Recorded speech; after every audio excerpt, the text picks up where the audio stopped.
पानी में खोजो मछली पायो, माटी में घोंघी मोतियो। मन में खोजो मनसा पायो, नैन में पायो ज्योतियो।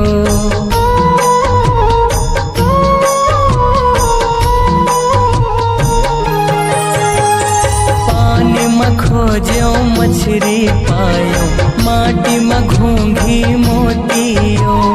मन में खोजो मनसा पायो, नैन में पायो ज्योतियो। अंधियारी में पड़े है जिवरा, अंधियारी में पड़े है जिवरा, जिवरा मोर उदास है।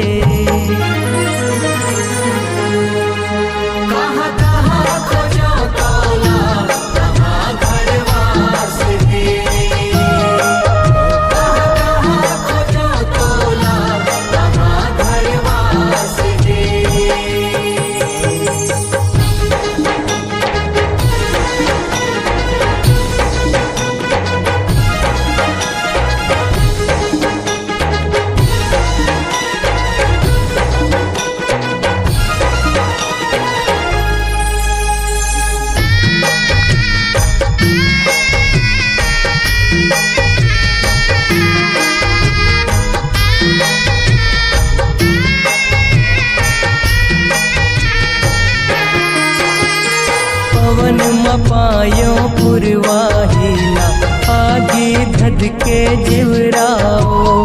अन्न में पायो तृष्णा माता, भक्ति जुड़ाए हेवराओ।